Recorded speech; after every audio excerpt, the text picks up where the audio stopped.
Pour ce que l'Esprit veut nous donner ce matin, je vais vous inviter à tourner dans 1 Pierre, chapitre 4. On va débuter notre lecture au verset 7. Dans la première épître de Pierre, chapitre 4, débutant au verset 7.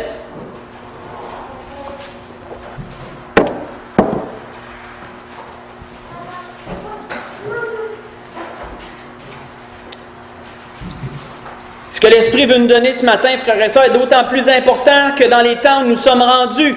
Et j'aime bien premier verset qui nous est dit ici, car il s'applique vraiment à nous, frères et sœurs, et à notre génération.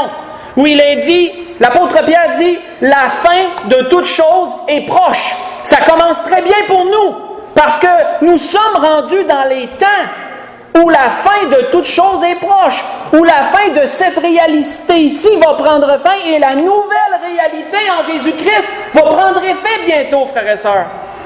Lorsque Christ va venir chercher son Église, et lorsque Christ reviendra régner sur la terre, ce sera la fin d'une réalité, celle-ci, où que le péché domine sur ce monde. Et le mal, et Satan par le biais de ces choses.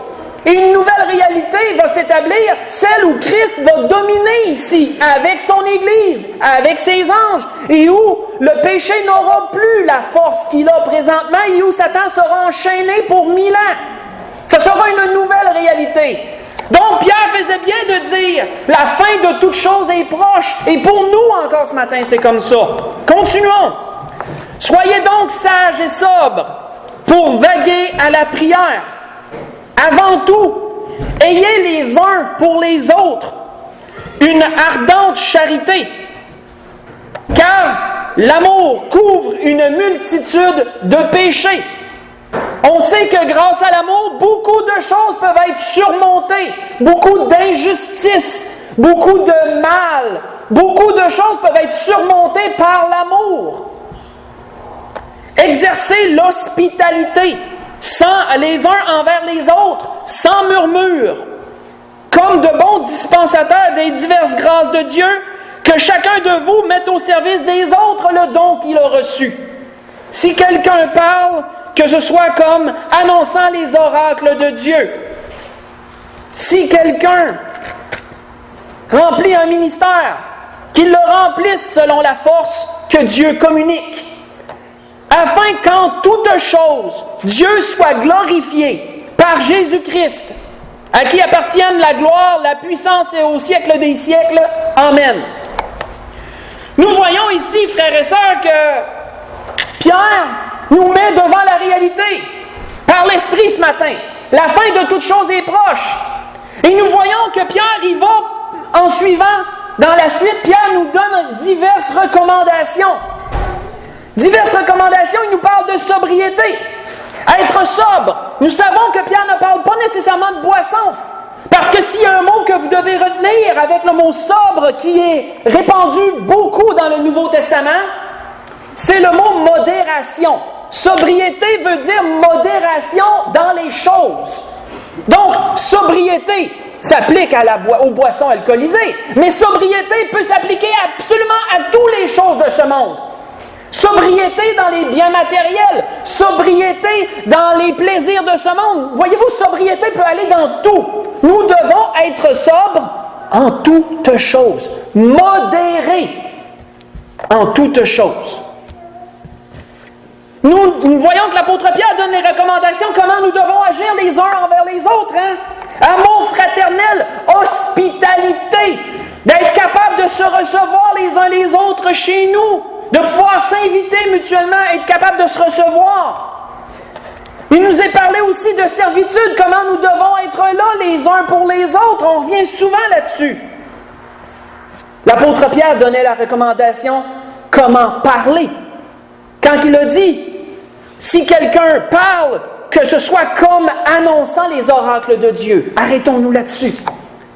Si quelqu'un parle, que ce soit comme annonçant les oracles de Dieu. Le mot « comme » veut dire quoi?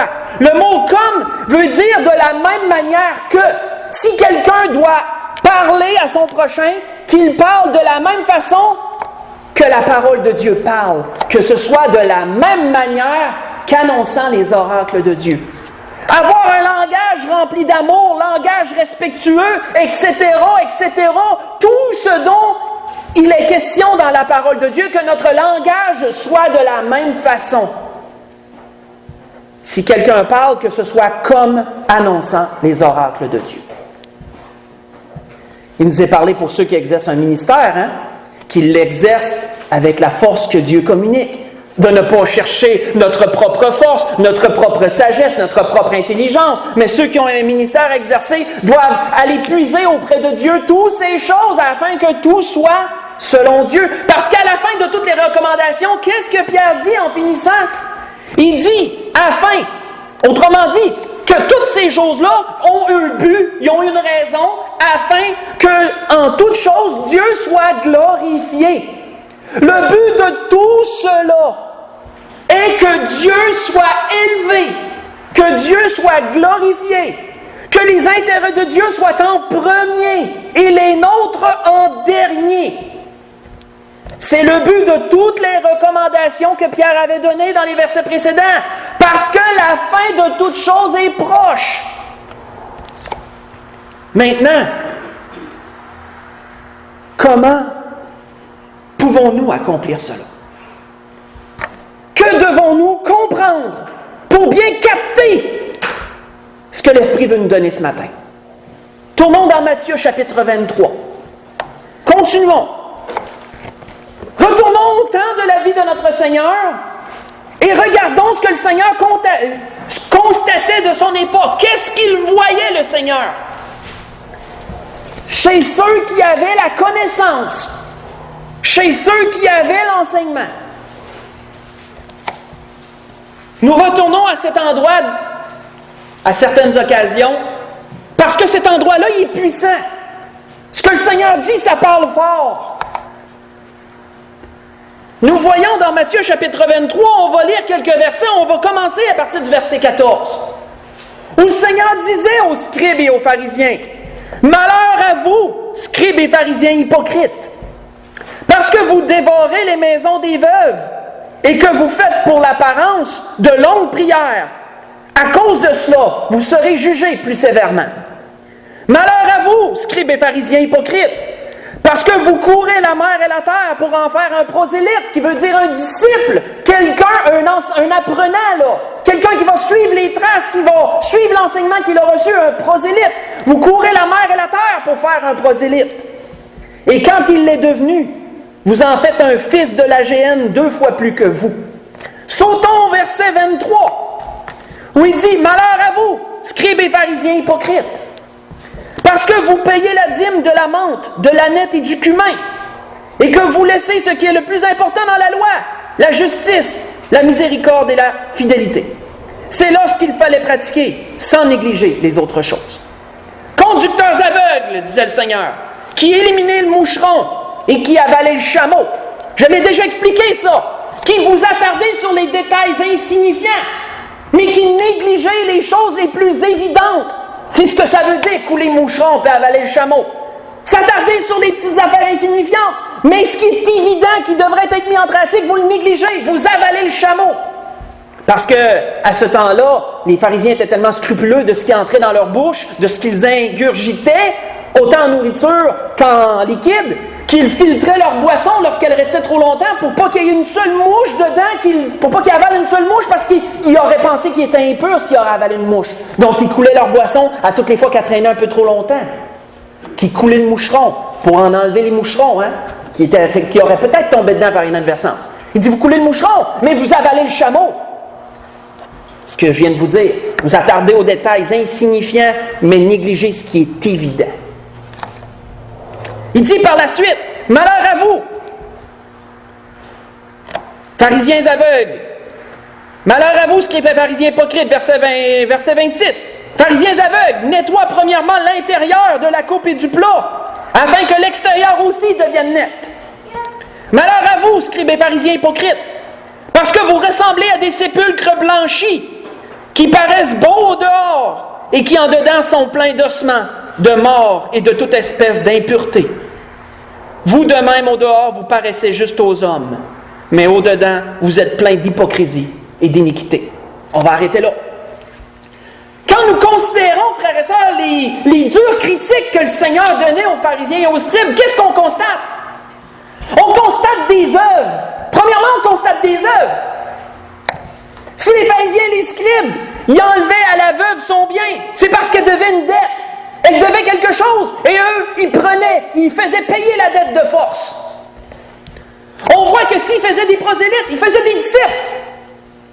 Ils essayaient, là, ils mettaient leur maximum pour essayer de donner de l'enseignement et d'essayer d'acquérir des nouveaux disciples, des nouveaux gens, des nouveaux adhérents à leur croyance. On voit qu'ils payaient la dîme, ils payaient le dixième de toutes les herbes qu'ils consommaient, parce qu'il était prescrit dans la loi toutes ces choses. On voit qu'ils portaient de larges phylactères, et on sait que les phylactères, c'est un peu comme les papes. Les papes, les prêtres ont comme imité cela. C'est comme un genre de foulard sur le long qui pend, et il y avait des portions de la loi de Dieu décrites dessus. À cette époque, ils appelaient ça des phylactères. Les pharisiens en portaient pour démontrer qu'ils connaissaient la loi de Dieu et qu'ils l'avaient sur eux, la loi de Dieu. On constate des œuvres. Mais avez-vous constaté qu'il manque quelque chose? Il manque quelque chose. Il manquait le plus important. Il y avait les œuvres, il y avait des œuvres, mais il manquait le plus important. Et l'apôtre Paul met le doigt exactement sur ce qui manquait. L'apôtre Paul disait aux Romains, « Nous savons en effet que la loi est spirituelle, premièrement. La loi est spirituelle. Mais moi, dit-il, je suis charnel, vendu au péché, disait l'apôtre Paul. Vous voyez ça dans Romains 7, verset 14. Qu'est-ce qui manquait aux pharisiens? Il manquait le spirituel. Oh oui, pratiquer la loi, oh oui, il y avait des œuvres, mais il n'y avait aucun spirituel là-dedans. Parce que l'amour, parce que la justice, parce que la miséricorde était laissée de côté. Et que les œuvres, il y en avait, mais toutes d'œuvres dominées par la chair. Notons ce que l'apôtre Paul disait dans Romains 7. Il dit, notons que la loi est premièrement spirituelle. Comprenons, la loi est premièrement spirituelle, mais il dit, moi je suis charnel. Nous devons comprendre, frères et sœurs, ces différentes choses. Il y a trois choses qu'on doit comprendre qui régissent notre vie. Il y a premièrement ce qui est spirituel, qui est relatif à Dieu, pour l'âme, pour l'être intérieur. C'est la dimension spirituelle. Ce qui vient de Dieu pour l'âme, pour l'être intérieur. Il y a la dimension charnelle. Ce qui vient des œuvres de la chair, ce qui découle directement de la chair, qui, elle, je le rappelle, comme l'apôtre Paul dit, est dominée par le péché, vendue au péché, disait l'apôtre Paul. Et entre le spirituel et le charnel, il y a ce qu'on appelle le corporel, qui est relatif au monde physique dans lequel on vit. Corporel, vous pouvez utiliser le terme temporel, c'est à peu près la même chose.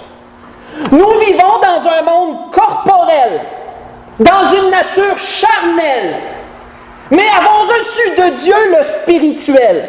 Est-ce que l'image peut être assez claire? Ces trois choses, frères et sœurs, sont à comprendre, parce qu'elles sont dans votre vie à chacun. Avant de venir au Seigneur, nous n'étions que charnels dans un monde corporel. Et qu'est-ce qu'on faisait? De quelle façon vivions-nous la vie corporelle? D'une façon charnelle. Lisez Éphésiens chapitre 2 et voyez comment l'apôtre Paul l'a décrit, la vie charnelle. Hein? On allait selon nos passions, nos désirs, selon nos pensées, etc., etc. Ça, c'est le charnel. Mais au travers de Jésus-Christ, nous avons reçu la portion spirituelle qui, elle, vient de Dieu. Et qu'est-ce que le spirituel va amener? Il va amener à agir selon Dieu dans la vie corporelle. Il va amener à dominer le charnel, à balancer le charnel. Comprenons ce que le Seigneur constatait. Il y avait du charnel dans la pratique de la loi. Corporelle, parce que c'était des lois physiques qui s'exerçaient pour un monde physique. Toutes ces choses qui payaient, les dîmes, etc., c'était physique, c'était corporel tout ça. mais il n'y avait pas de spirituel. Et ça l'amenait quoi? Ça l'amenait un gâchis. Ça l'amenait de l'injustice. Ça l'amenait un manque d'amour. Ça l'amenait toutes ces choses mauvaises. Et ça ne plaisait pas à Dieu. Parce que le Seigneur l'a durement réprimandé, ça. Un exemple que je peux vous donner. Parce que Dieu a toujours eu en tête ce principe. À propos de sa loi, entre autres. Un exemple que je vais vous donner. Faites juste écouter.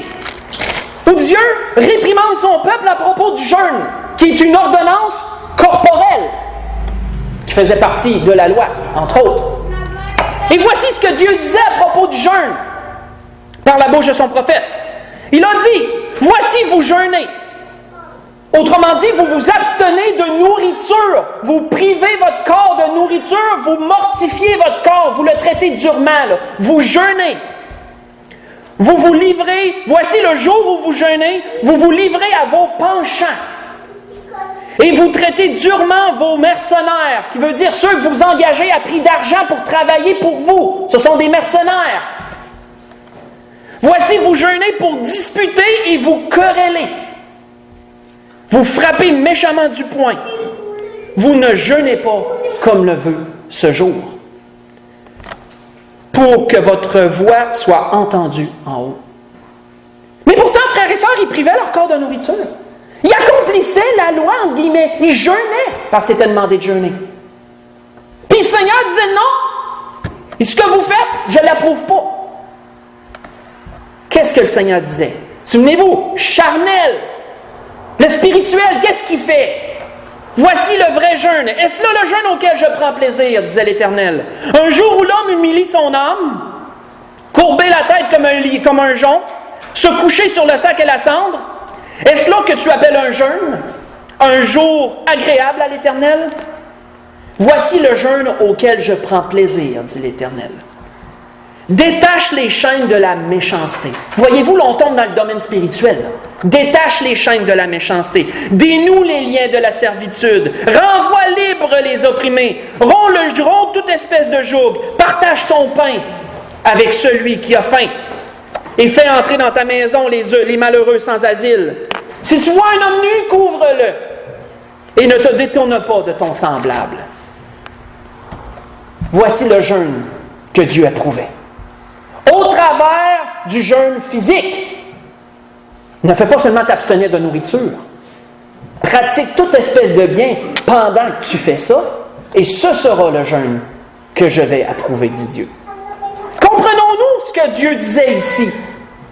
Vous pratiquez une ordonnance corporelle avec une attitude charnelle, mais où est le spirituel? Est-ce que sans spirituel, ça peut plaire à Dieu? Absolument pas. Le spirituel doit être présent. Parce que toute l'autre portion que Dieu donnait à son peuple, c'était spirituel. Et voici ce que Dieu disait à propos des sabbats quand on continue. Il dit, si tu retiens ton pied pendant le sabbat, le sabbat de la loi, je spécifie bien, pour ne pas faire ta volonté, pour ne pas faire ta volonté en mon saint jour. Si tu fais du sabbat tes délices, pour sanctifier l'Éternel en le glorifiant, si tu l'honores en ne suivant point tes voies, en ne te livrant pas à tes penchants et à de vains discours, alors tu mettras ton plaisir en l'Éternel. Et je te ferai monter sur les hauteurs du Péri, je te ferai jouir de l'héritage de Jacob ton père. Il y a, frères et sœurs, des ordonnances corporelles, mais souvenons-nous qu'il y a le charnel et qu'il y a le spirituel. Et que les deux doivent être présents dans toutes choses. Ce que je vous ai lu, c'était dans Ésaïe chapitre 58 en passant. Je vous en ai lu des portions, mais vous pouvez le lire au complet, parce que ça renferme plus en détail tout ce que je viens de vous dire. Donc on comprend bien quelque chose. Si nous voulons accomplir la volonté de Dieu, si nous voulons que Dieu soit glorifié en toutes choses, dans toutes les choses corporelles qu'on fait,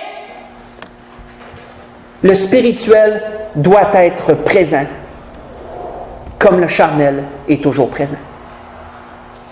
Le charnel, on ne peut pas l'enlever. Notre corps, on le traîne tout le temps. Mais le spirituel, on peut parfois le laisser chez nous, lui. On peut parfois le laisser de côté. Ici, on le laisse de côté un seul instant. De quelle façon vivrons-nous le corporel, le matériel, le physique, le quotidien? On va le vivre d'une façon charnelle. Mais si le spirituel est là, le spirituel va dominer sur le charnel. Mais il faut qu'il soit là. Il faut qu'il soit là. On voit que notre Seigneur, qui était premièrement divin, avant d'être humain, on se le rappelle, a pu démontrer, durant tout son ministère, ce fait. Comment le spirituel domine le charnel lorsqu'il est présent. Comment qu'il le tient en laisse. Il l'empêche de se manifester. Il le retient. De sorte qu'en toute chose qu'on fait, Dieu est glorifié.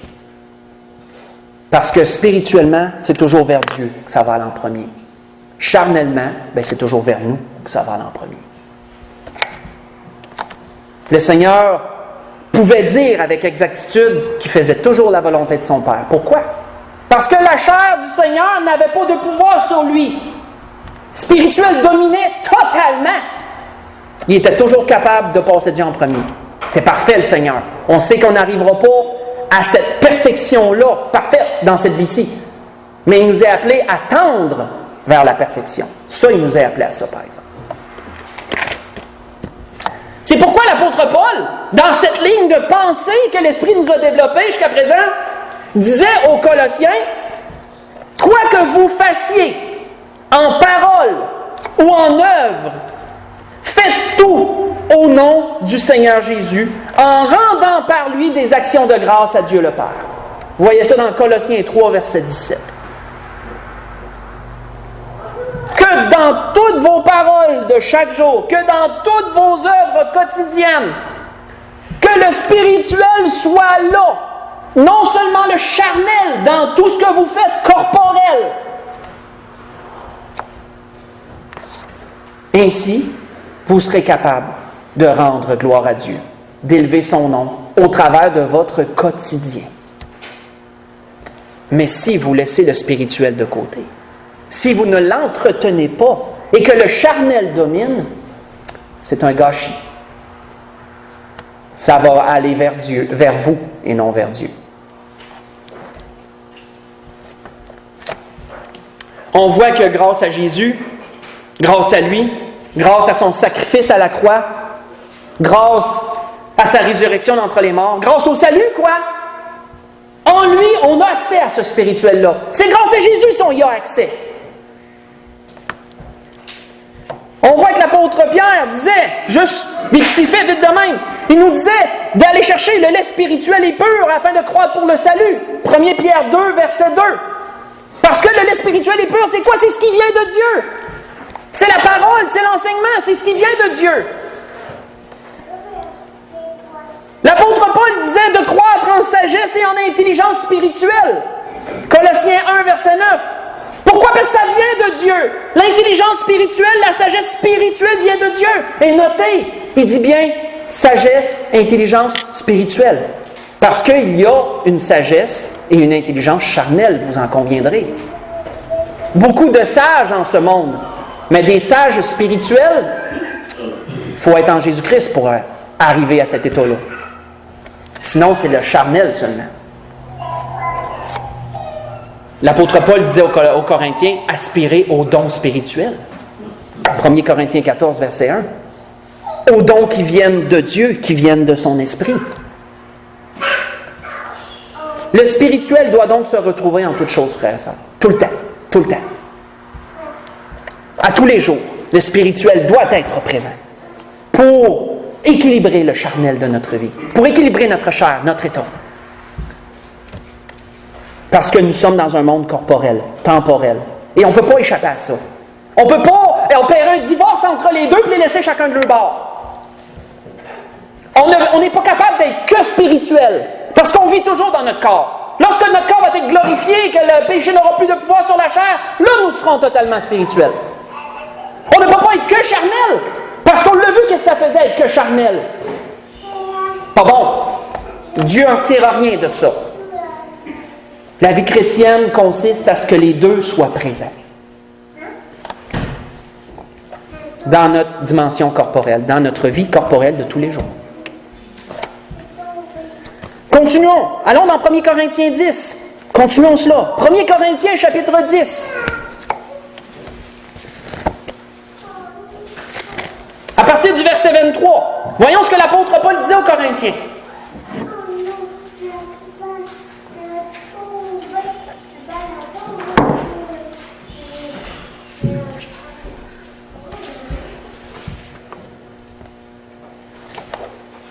« 1 Corinthiens chapitre 10, débutant au verset 23.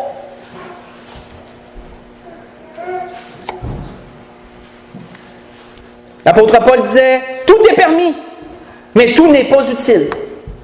Tout est permis, mais tout n'édifie pas.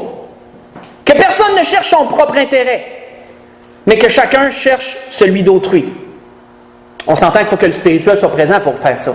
Si ce n'est que charnel, c'est notre intérêt qui gagne.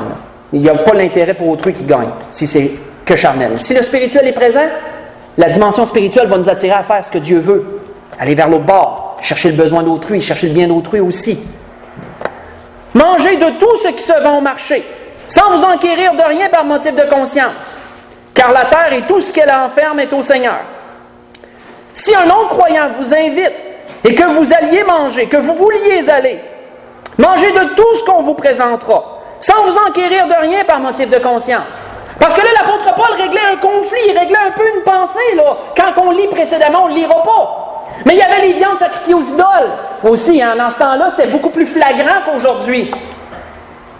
Et l'apôtre Paul disait que les viandes sacrifiées aux idoles, en somme, c'est rien. Parce qu'il dit, vous savez que, même quoi que les hommes croient qu'il y a plusieurs dieux, il n'y en a qu'un seul, vous le savez, c'est rien. Mais il dit, courez pas après ces choses-là. Parce qu'il dit, oubliez pas que vous avez affaire à des démons. Ce qu'on sacrifie, on le sacrifie à des démons. Il dit, je ne veux pas que vous soyez en communion avec les démons. Donc, somme toute, ça ne veut pas dire grand-chose que ça soit sacrifié aux idoles ou pas.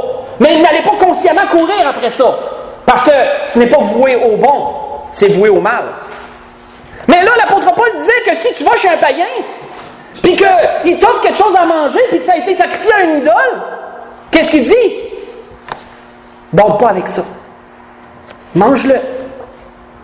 Il dit, parce que toi tu sais. Qu'est-ce qu'il dit par la suite? Il dit, si quelqu'un vous invite, oui, on l'a lu celle-là, et mangez de tout ce qu'on vous présentera sans vous enquérir de rien par motif de conscience. Mais si quelqu'un vous dit, ceci a été offert en sacrifice, n'en mangez pas. À cause de celui qui a donné l'avertissement. À cause de la conscience. Je parle ici, non de votre conscience, parce que vous êtes en paix devant Dieu. Vous savez qu'il y a un seul Dieu. Vous savez qu'il n'y a pas des idoles, c'est rien. Ça n'existe pas. Je veux dire, quoi qu'il y en a, les hommes y croient, c'est rien. Donc, ça ne fait absolument rien. Mais la conscience de celui qui vous a averti, elle ne sait pas ça. Et donc, l'apôtre Paul dit, n'en mangez pas, mais pas à cause de votre conscience à vous. La conscience de celui qui a donné l'avertissement, parce qu'il ne vous a pas averti pour rien. C'est parce que lui, il a vu un danger, là. Il a dit, hey, attention, ça a été offert à une idole, ça. L'apôtre Paul dit par la suite, il dit, pourquoi en effet ma liberté serait-elle jugée par une conscience étrangère? Si je mange avec action de grâce, pourquoi serais-je blâmé au sujet d'une chose dont je rends grâce? Hein, quand on prie là, pour notre nourriture, qu'est-ce qu'on dit? Seigneur, bénissez cette nourriture, qu'elle soit bonne pour mon corps. L'apôtre Paul dit, si tu demandais à Dieu de bénir la nourriture qu'il t'a donnée, il dit, ça s'est offert à une idole ou pas, il dit, ça l'annule tout. Il dit, c'est Dieu. Je veux dire, tu as demandé à Dieu de bénir ça. Et donc, mangeant. Mais fais attention, si quelqu'un t'avertit de ne pas manger, mangeant pas à cause de lui, à cause de sa conscience à lui. Soit donc que vous mangiez, soit donc que vous buviez, et notons celle-là, là. Soit donc que vous mangiez, soit que vous buviez, et soit que vous fassiez quelque autre chose, faites tout pour la gloire de Dieu. Ne soyez en scandale, ni aux Juifs, ni aux Grecs, ni à l'Église de Dieu. Arrêtez là. Qu'est-ce que notre spirituel va nous porter à faire? notre spirituel peut nous porter à faire des choix dans la vie. Des choix qui, notez-le, seront toujours pour Dieu et non pour nous. Pour l'avancement de son œuvre envers notre prochain et non pour nous. Parce que l'apôtre Paul disait, en ferait d'idole, il n'y en a pas d'idole. Il y a seulement Dieu qui existe. Il y a un seul vrai Dieu. Et quoi que les hommes croient qu'il y a des idoles, ça annule tout. Parce que toi, tu sais qu'il y a un Dieu. Et c'est seulement vers lui que tu regardes. Tu demandes à Dieu de bénir ta nourriture, ça annule tout le reste. Mange de tout ce qu'on va te présenter sans t'enquérir de quoi que ce soit. Mais, si quelqu'un t'avertit, prive-toi. Prive-toi. Pourquoi? Pour son avancement spirituel à lui. Pour que lui ne soit pas comme dérangé par ce qu'il va devoir faire. Parce que lui, il voit un danger là-dedans. Donc, prive-toi pour lui. Pourquoi? Pour que Dieu soit glorifié. Le spirituel va nous amener toujours, frères et sœurs, à diriger nos choix envers Dieu et non envers nous. Parce que nous, on pourrait être porté à dire, d'une façon charnelle, « je peux faire ce que je veux. Pourquoi que je me priverais pour quelqu'un? Moi, je peux faire ce que je veux. J'ai le droit. » Ça, c'est charnel. Spirituel, on peut se priver à cause d'autrui d'une certaine chose. Parce qu'il n'a pas la connaissance qu'on a. Et je pourrais m'élaborer là-dessus encore. Mettons, le seul exemple que je pourrais donner, vite, avant qu'on continue, juste pour éclaircir ça peut-être un petit peu plus vite. Admettons qu'on va manger chez un couple musulman. Il y a des musulmans qui nous invitent à dîner. On s'est fait un ami avec un couple musulman, ils nous invitent à dîner. On sait qu'eux, s'ils mangent des viandes, ils vont avoir été sacrifiés à Allah. Ils vont avoir été égorgés vers la Mecque parce qu'ils ne mangent que des viandes halal. Halal qui veut dire ça, sacrifié au Dieu Allah. Donc, si on va là et qu'on voit, mettons, de la chèvre ou je ne sais pas trop ce qu'on aurait sur notre menu, est-ce qu'on devrait dire, non, moi je ne veux pas manger, ça a été offert à Allah? Exactement ce qu'il dit ici. Ne vous enquérissez de rien, mangez ce qu'on vous présente, parce que vous allez prier et vous allez demander à Dieu de bénir ça. Vous savez qu'il n'y a pas d'idole dans le monde, vous avez un seul Dieu. Mais s'il y a un autre chrétien qui est au côté, ou peu importe l'autre personne, puis qui dit, « Hey, ça a été offert à Allah, puis tu vas manger ça. » Oh! Voyez-vous, là, à cause de sa conscience à lui, on pourrait dire, OK, non, on n'y touchera pas. À cause de sa conscience à lui. Non de la vôtre, parce que vous autres, vous le savez. Voyez-vous, c'est un peu, je pense qu'on peut définir exactement ce qui était ici. Mais qu'est-ce que devons-nous retenir? Que le spirituel va nous porter à boire, à manger ou quelque autre chose, toujours en ayant les intérêts de Dieu en premier. C'est ça qu'on doit retenir. Les intérêts de Dieu, toujours en premier. Parce que si le spirituel n'est pas là, puis ce n'est que charnel, c'est nos intérêts qui vont primer, puis on va se foutre totalement des intérêts de Dieu. On va les mettre de côté, ils vont passer en deuxième. Allons pour une dernière chose. Allons dans l'Exode chapitre 31. Reculons dans l'Exode chapitre 31.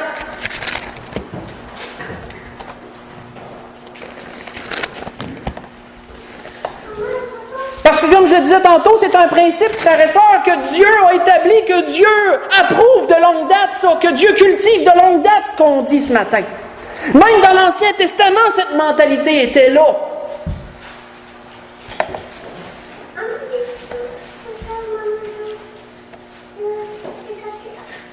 Mais nous le savons, il n'avait pas la grâce qu'on a en Jésus-Christ. L'Esprit n'était pas répandu sur toute chair. Lorsque Dieu désirait quelque chose de spécifique, comme qu'est-ce que nous allons lire, l'Esprit saisissait des gens, les gens en question. On voit dans le chapitre 31 de l'Exode, Exode chapitre 31, lorsque Moïse a reçu les excellentes révélations sur la montagne de tous les objets de culte, de tout le culte qui devait être établi, là, physiquement, corporellement, là, le tabernacle, les instruments, les ustensiles, les vêtements, la façon, l'arche de l'alliance, toutes ces choses-là. Là. Il fallait du monde pour les faire, toutes ces choses-là. Il fallait des artisans pour faire la tente, pour faire l'arche, pour sculpter l'or, le bois, etc. Il fallait des artisans pour tout ça. Nous voyons qu'il est dit, l'Éternel parla à Moïse, il dit, « Sache que j'ai choisi Beth-Salel, fils d'Uri, fils de Hur, de la tribu de Juda. Je l'ai rempli de l'Esprit de Dieu, de sagesse, d'intelligence, de savoir, pour toutes sortes d'ouvrages. Je l'ai rendu capable de faire des inventions, de travailler l'or, l'argent, l'airain, de graver les pierres à enchâsser, de travailler le bois, d'exécuter toutes sortes d'ouvrages. Et voici, je lui ai donné pour aide Oholiab, fils d'Ahisamach, de la tribu de Dan. J'ai mis de l'intelligence dans l'esprit de tous ceux qui sont habiles, pour qu'ils fassent tout ce que je t'ai ordonné. La tente d'assignation, l'arche du témoignage, le propitiatoire qui sera dessus, et tous les ustensiles de la tente, la table et ses ustensiles, le chandelier d'or pur et tous ses ustensiles, l'autel des parfums, l'autel des holocaustes et tous ses ustensiles, la cuve avec sa base, les vêtements d'office, les vêtements sacrés pour le sacrificateur Aaron, les vêtements de ses fils pour les fonctions du sacerdoce, l'huile d'onction et le parfum odorifiant pour le sanctuaire. Et notez la fin, ils se conformeront à tous les ordres que j'ai donnés.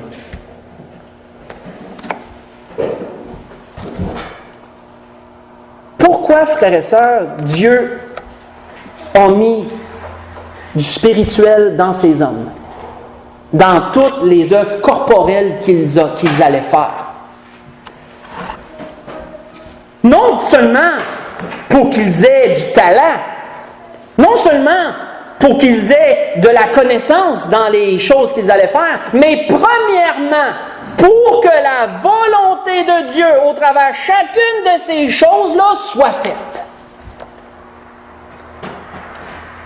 Donc, il n'y a pas seulement lieu que d'être talentueux dans une chose ici. Il y a lieu de faire ce que Dieu nous demande, que Dieu soit premièrement glorifié. Et c'est pour ça qu'ils ont reçu l'Esprit de Dieu, ces gens-là. C'est bon d'être talentueux pour faire des choses, mais il faut les faire selon Dieu, ces choses-là. C'est ça qui est question ici. Imaginez qu'ils n'aient pas reçu l'Esprit de Dieu, ça ne veut pas dire qu'ils n'auraient pas été capables de faire certaines choses. Mais peut-être qu'ils s'auraient dit, « Oh, mais ça, là, je vais le faire comme ça à la place, ça va être encore plus beau de même. » Ah, à la place, ça, non, je vais enlever ça, puis je vais faire ça à la place. Ça, c'est la chair, hein? Mais parce qu'ils avaient l'Esprit de Dieu, qu'est-ce que Dieu a dit à la fin? Ils se conformeront à toute ma volonté. Et c'est ça que Dieu voulait. Je pense qu'on peut comprendre assez bien, frères et sœurs, le besoin et la raison pour laquelle le spirituel doit se trouver quotidiennement dans notre vie, afin de balancer notre nature charnelle. Et quand on constate la façon que Dieu a utilisé des hommes au fil du temps, le principe de base a toujours été le même. Sur quoi jugez-vous les hommes qui vont remplir un ministère? Sur la spiritualité de ces hommes-là. Comment qu'elle se manifeste dans le corporel du quotidien. Parce que quand vous lisez à propos des diacres ou à propos des pasteurs, qu'est-ce que vous notez? Des gens remplis de l'esprit. Des gens justes.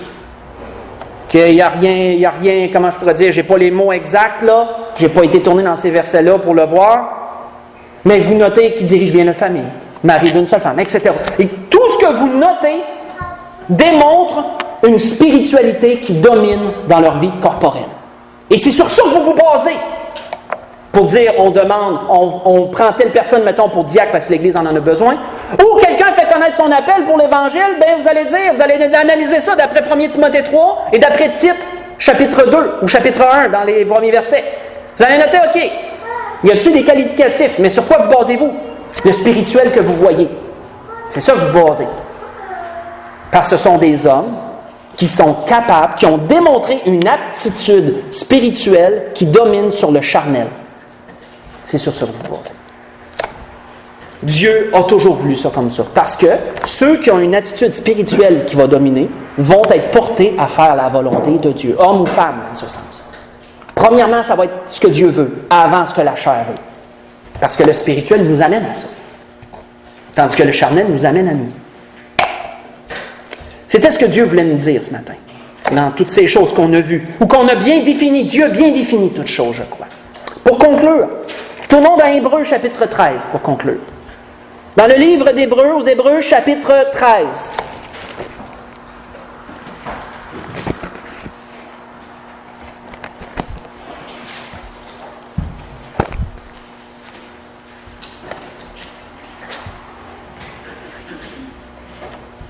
conclure ce que l'Esprit a voulu nous donner ce matin.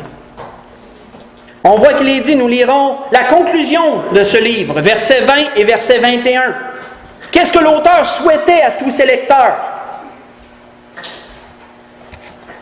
Il est dit, Hébreux chapitre 13, verset 20, que le Dieu de paix, qui a ramené d'entre les morts le grand berger des brebis, on sait que c'est Jésus ça, le grand berger des brebis, par le sang d'une alliance éternelle, notre Seigneur Jésus, qu'il vous rende capable de toute bonne œuvre pour l'accomplissement de sa volonté. Qu'il fasse en vous ce qui lui est agréable. Par Jésus-Christ. Parce que c'est toujours au travers de Jésus qu'on a accès à toutes ces choses-là. Par Jésus-Christ. Auquel soit la gloire au siècle des siècles. Amen. La grâce que je nous souhaite à tous, que nous prenions conscience que les temps sont courts, on est rendu à la fin. Nous devons avoir un niveau spirituel qui domine sur notre charnel, dans notre quotidien. Parce que ce n'est que comme ça que nous pourrons faire la volonté de Dieu et rechercher l'intérêt de Dieu avant le nôtre dans toutes les petites choses qu'on fait. Soit que vous mangez, soit que vous buviez. Il n'y a pas plus simple que de manger puis de boire au quotidien. Hein? C'est des besoins de base. Que même là-dedans, si ça s'applique, on soit capable de prendre la part de Dieu et faire sa volonté avant la nôtre. En toutes ces choses-là, c'est la grâce que je nous souhaite à tous, parce que le Seigneur revient bien. On peut se lever pour le dernier cantique.